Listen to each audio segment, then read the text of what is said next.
Thank you for joining us on the No Ceilings NBA YouTube channel and podcast feed. I am Maxwell Baumbach, and today I am joined by a very special guest. We have Indiana's Malik Reneau. Malik, how are you doing today? I'm doing good. How are you doing today? I'm doing great. I'm so glad to get the opportunity to connect with you here and pick your brain and learn a little bit more about you as a player. You're one of the most interesting guys returning to school this year. But I always like to kind of start at the very beginning. For people that haven't watched you play before, how would you describe your game to someone who's new to the Malik Reneau experience? Yeah, I'll say I'm a inside dominant, can use both hands around the rim, great footwork.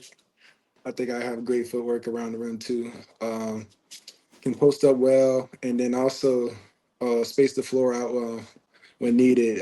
Can shoot the three ball. I'm getting better at my three ball too also, and then can facilitate pass out of the post, handle the ball, throw lobs, stuff like that. So I think I'm an all-around player.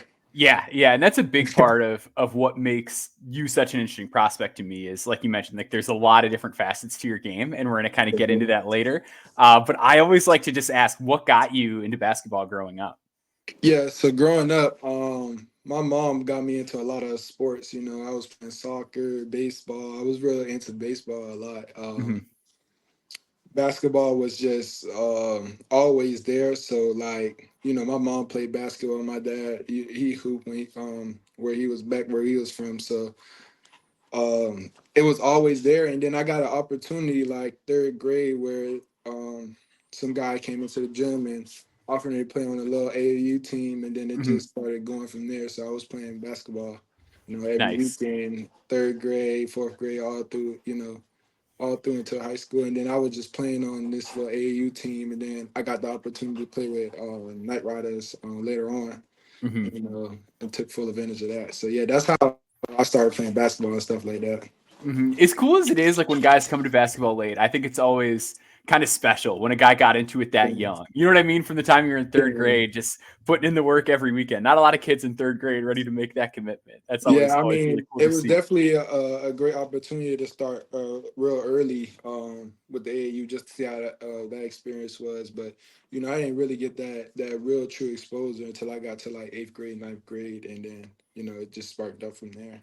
For sure. And you mentioned the Night Riders, you mentioned, playing there, but also, playing at Montverde, like where you've been in your basketball journey, you've gotten to play alongside and play against a really high level of competition, like kind of throughout your basketball career.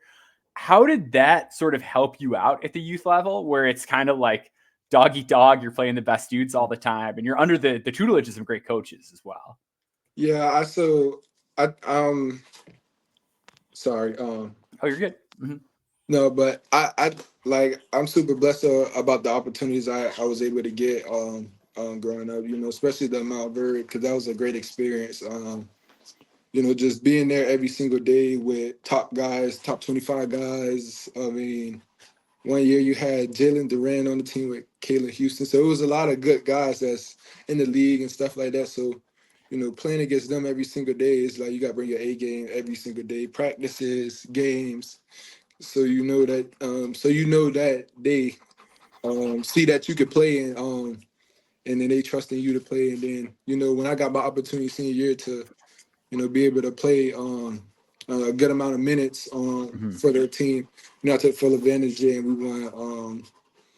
The group of guys that were there, me, Fino, Derek, Dylan, Kwame, Derek Queen was young at the time. Yeah, he was super young at the time. So like, yeah, a lot of them was there. So it was like, you know, just playing against them, they got me real better. It got me sharpened on my tools and stuff like that. So, you know, just seeing other people, it gave me a slight advantage because you know playing against them every single day it's no joke. Yeah. Yeah, well, especially like a lot of the guys that you mentioned are guys that play either the same position as you or a similar position to you.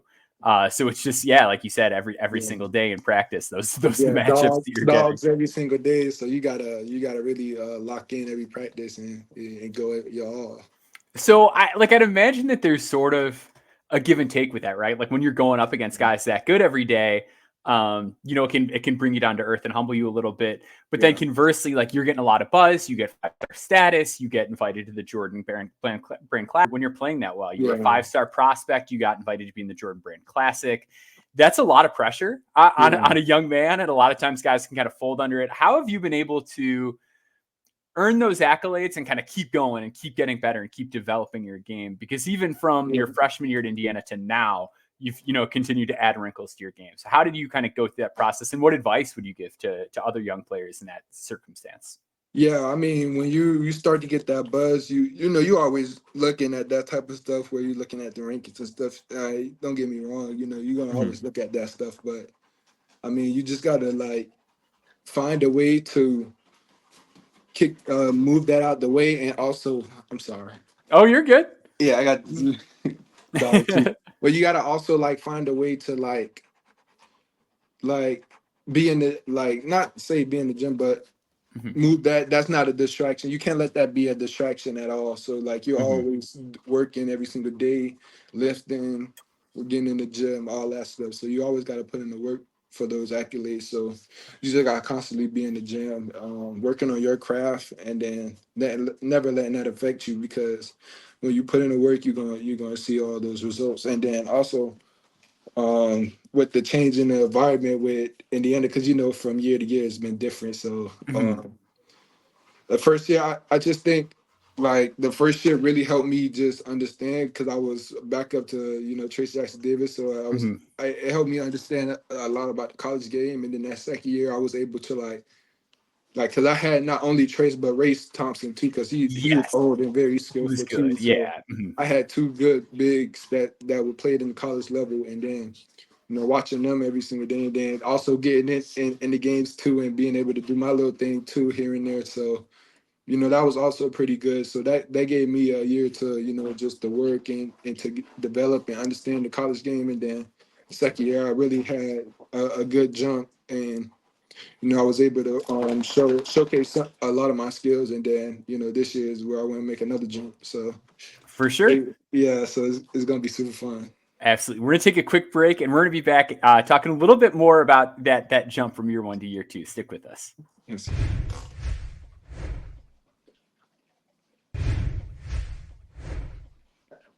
Yeah, so it's interesting that you brought that up at Indiana, because I think it's really interesting to talk about kind of your year-to-year development there, but also just like the roster construction. So like you mentioned, you won. It's TJD, who's obviously in the NBA now, exceptional college player as well. Obviously, you don't get drafted if you're not. And then Race Thompson was there as well. Multi-year player, really, really strong. Could stretch the floor a little bit. So obviously like that, doesn't give you the biggest opportunity right out of the gate to play, but it does give you an opportunity to compete against those guys in practice and maybe pick up some things from them. What were your biggest adjustments going from the high school game to the college game? And is there anything that you took from competing against guys like Trace Jackson Davis or Race in practice? I mean, Mount Vernon really prepares you really well in that standpoint of, that jump from college. I mean, from high school to college, because a lot of the stuff that we're doing at Mount Verde, they're doing in colleges with the drills, the practices, how long you practice and stuff like that. So you get used, and understand how long practices are going to be, and how to work through the practices and stuff like that, and get stuff done. But I'll say the difference was the terminology, and then the stuff that they used, and just a lot of new stuff that was coming along, like you know. Doing more scouting, like doing more, watching more film than I was in high school, like all that stuff. So it was more of the off the court, Sure. learning terminologies and film work and stuff like that. Just that was a huge adjustment, because you got to know who you're playing against, and got to know tendencies and what they like to do and stuff, and what you could be able to do against them and stuff like that. So little stuff like that, just film work, and then just. Yeah, I think that was pretty much the little adjustment, because Mount Verde they do real good with their pros and adjusting, making it like a college, because it's boarding school, all that stuff. So you're used to dorming and stuff like that. So yeah, I think I mean you can't. Mount Verde does a great job with what they do. Totally. And just to take like one further step back, what led you to Indiana initially, and then this might be kind of a taboo question, but like, what's led you to stay? Because we see so many guys now that to transfer out, and I think instead you kind of took that challenge of freshman year, saying, "Hey, I'm going to play behind these guys. Next year, I'm going to break out, get this bigger role." Like, what has it been that like led you to Indiana and has kept you there and kept you happy? Yeah, so first originally I was committed to Florida. Mm-hmm. And I was going there, but I had to decommitted, and I was always talking to the staff, Coach Hunter, Coach Yah from like the ninth grade. So, Mm-hmm. I already had that relationship with them. And then Mm-hmm. when Fino went, it was like I got a teammate there with me, so Yep. I'd be comfortable and stuff like that. And then also it was just fit too, because I the coaching staff, they do a real good job with development and stuff like that. So skill work and all that stuff is being put into it. Developing in the weight room I had a great jump in the weight room too. So Mm-hmm. all that stuff was played a part, and then just the loyalty part. I think I'm a huge loyalty guy, so that's why I stayed at Indiana. Absolutely. It's been great to see you there. And I think you mentioned the player development. It's spot on, like just seeing the kind of leaps you've taken from year 1 to year 2. Excited to see what we get in year 3. And we're going to talk about that a little more. We're going to do one last break, and then we're going to kind of dive into Malik's game here and go over the nitty gritty of that. So stick with us. Okay, sounds good.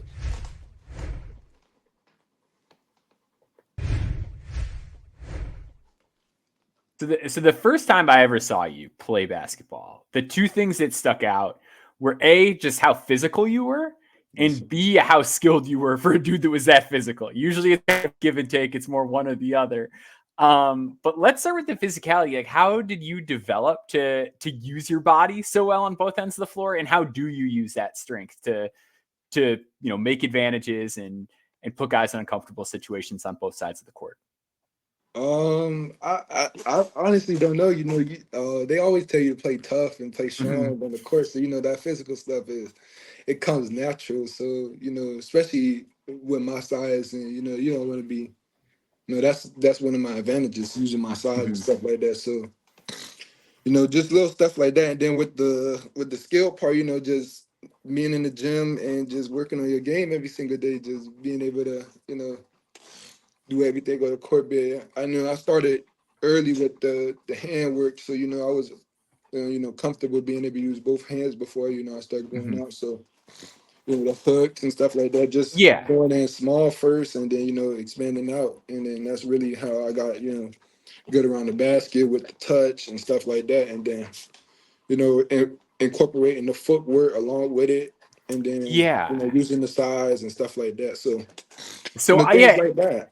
And And I then wanted to kind of ask you about the footwork real quick. Sorry to cut you yeah, off. So you're really good around the basket. Like the touch is like one of those things I think is like really evident. Like you throw on the film, you're great around the basket. You shoot super efficiently around there. 62.5% in the half court at the rim per synergy last season.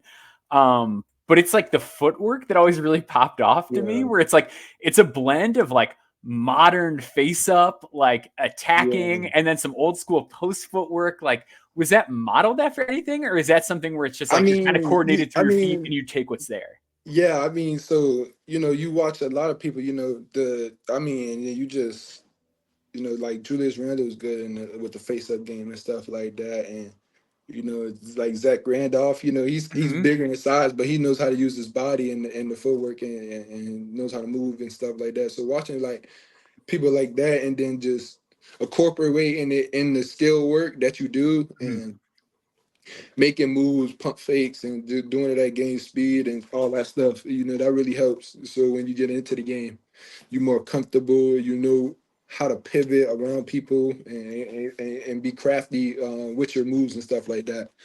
And Mm-hmm. then like expanding out, I shot the ball from year 1 to year 2. I shot it way more. So just being comfortable and confident and shooting the 3 ball, and then when you get those shots, being able to take them and knock them down, so stuff like that, and then just constantly getting reps, and seeing the ball go through the rim is Mm-hmm. a huge key. So that's how you build confidence, when you see the ball go through the rim all the time. So For just seeing sure. that.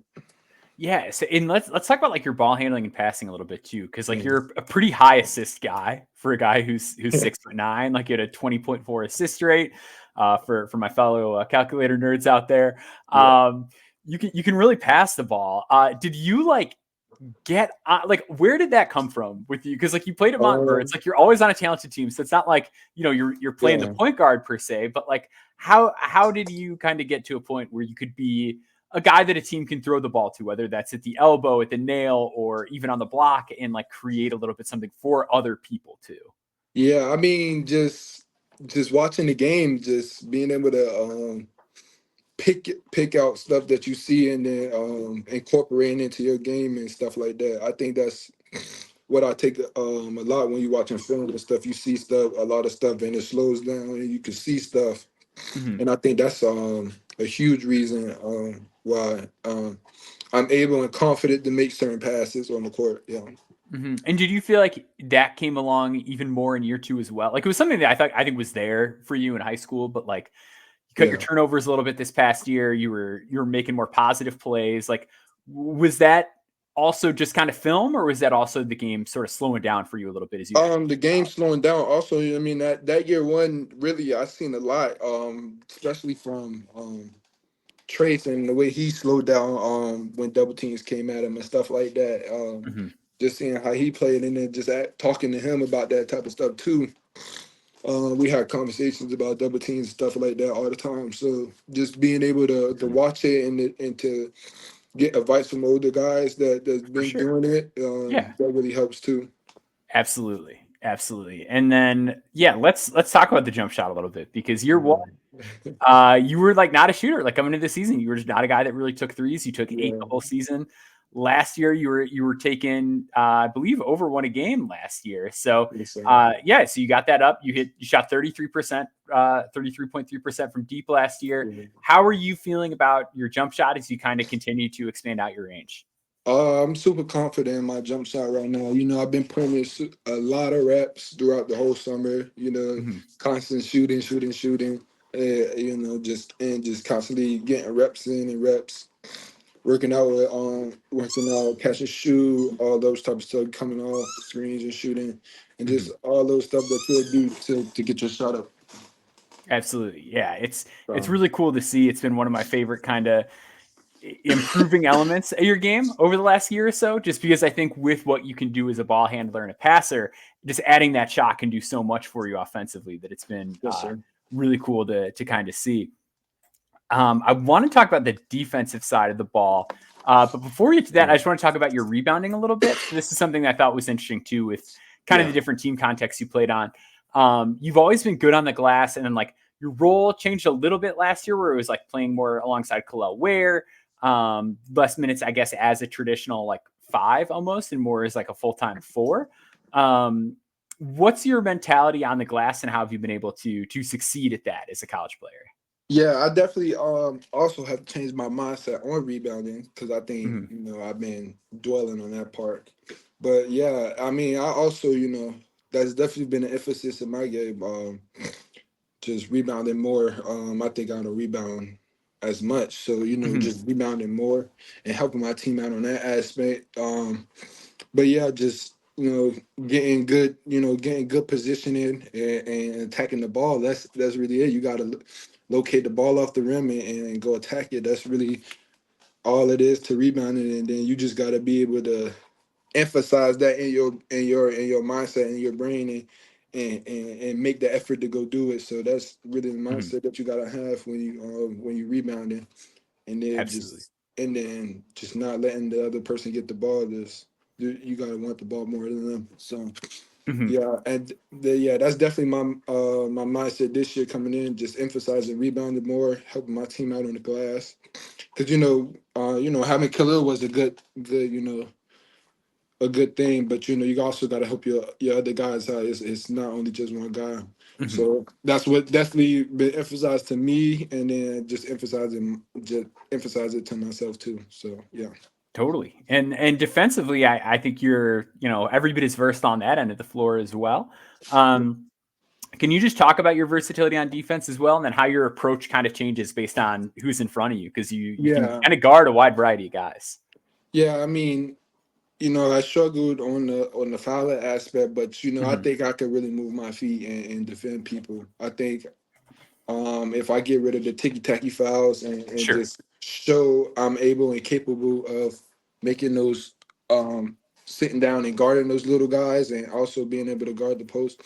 Because at Indiana we switch pretty much everybody, and so Mm-hmm. you know, you're gonna be stuck on little guards. You gotta be able to move your feet and show you can move your feet without fouling. So I gotta be able to capitalize on those opportunities when I do get small guys on me, and just keep them in front of me and just contain them instead of trying to make the home run play or try to like get antsy and reach in and stuff like that. So Mhm. that's definitely been emphasized too, also to me too. So you know, I've been you know talking to a lot of people, and that's definitely been the case too. So the Mhm. rebounding and defending the ball better also. So For sure. And I think you do a pretty good job off the ball too of kind of remaining engaged and making plays and things like that. yes, sir. What's your approach been there, and how have you sort of developed on in that respect over the years as far as Yeah, defending off the ball? And Mhm. yeah, because we're kind of in an awkward, not I won't say awkward, but like the way we play defense at Indiana is real emphasized. We help a lot, so Mhm. you know, being able to communicate, and like I said, film, like really breaking it down Mhm. and seeing what you're doing wrong it helps so much. And I won't, and it's truly emphasizing, especially at Indiana. I mean, you're watching what you do wrong and then just capitalizing on the next play. I Mhm. mean, communication is huge. I mean, it's emphasized everywhere, not only just at Indiana. I mean, I think every college is emphasizing communication because Mhm. if you're not talking on the court, just like it's hard to because like the game moves so fast, so you got to be Yeah, able to communicate. And you can see a cut, and you got to call a cutter out. You got to let people know what you're doing on the court, especially on the defensive side, and then yeah, I mean, film and just communicating is huge on the Mhm. court, especially off the ball. For sure. And then to kind of jump back to on the ball, we've seen you kind of go out on the perimeter and guard smaller guys from time to time and do that well. We've seen you kind of bang bodies with some of these, Big Ten centers that are big dudes. Do you Yeah, have a preference one way or the other? Like, do you like to yeah. guard the post? Do you like to guard the perimeter? Or? I mean, it. I mean, you're gonna do both on the court, so you know you Sure. just gotta Yeah. Yeah. you gotta get used to both of it. So I Mhm. mean, but like now, you definitely prefer like guarding like bigger guys because you know, I Mhm. mean, they're not moving as fast as smaller guards. I mean, Mhm. that's pretty like you know what I'm saying, but Mhm. I don't know. You know, you get. I mean. Like it's nice to guard smaller guards too because you can show your versatility. So Mhm. I'll keep it in the middle. I'm not For gonna say sure. Yeah. anything. No, I think that's Yeah, fair because the position you play, a lot of times you get just kind yeah, of whoever's on the court, right? yeah. Like, Especially with the like scouting before games, whoever you Mhm. playing, you might be switching 1 through 4, switching 1 through 5. So no matter Yeah. what, you gotta be guarding In a the lot Big of Ten, it's people. kind of a funky league too, where like some teams you're Yeah, going to get a team that plays real small. Sometimes you're going to get a team that yeah. plays real big. Like, Teams that yeah, play super fast where you got to keep the Mhm. pace up. It's just you don't know what you're gonna get. So Mhm. especially with the newer teams that's coming into the Big Ten like Yeah, UCLA, so we haven't even seen them or ever played them before. So you know that's gonna Mhm. be good. Competition to play against too. So I mean it's gonna be For a sure, awesome year. absolutely. So you've talked a little bit about the rebounding, your shot, and things like that. Is there any one area in particular that you're like most proud of as far as the work that you've done on this offseason that you're like, man, I can't wait for people to see this season and say, wow, that's so much different from Malik Reneau a year ago to now. Yeah, I mean all around I would say my whole game. That's really what I Mhm. want to say. Yeah, Cause you yeah. know Hey, that's a more than a good Cause you enough know, answer. A lot of people would be excited to hear that. I'm working on every single aspect on my game. I'm not just trying to leave anything out. So I'm still touching up on the rim, around the rim, shooting the ball handling, stuff like that. So I'm doing a little bit of everything. Mhm. And that's every single day when I'm working out. So I mean, Hey, all the but best ones do. All the best guys are working on yeah, everything all the time. So nothing wrong with that answer at all. I I love to say hear it. everything. Like you Mhm. just gotta watch the show when it starts popping. We're excited. You got a Yes, really sir. exciting team over there this year. For people Yeah. that are interested in kind of following along with you and your journey, where can they find you on social media? Yeah, so my Instagram tag is just my name, Malik Renew. My Twitter tag is the same too, so it's just my name. So, and yeah, if you just search up Malik Renew on Instagram or Mhm. Twitter, you'll find me. Well, thank you so much for joining us, Malik Reneau, ladies and gentlemen. One of the most exciting returners in college basketball this season. Make sure you're following him on social media. Make sure you're subscribed to us here at NoCeilingsNBA.com, our podcast feed, and our YouTube channel. We'll see you next time. Thank you so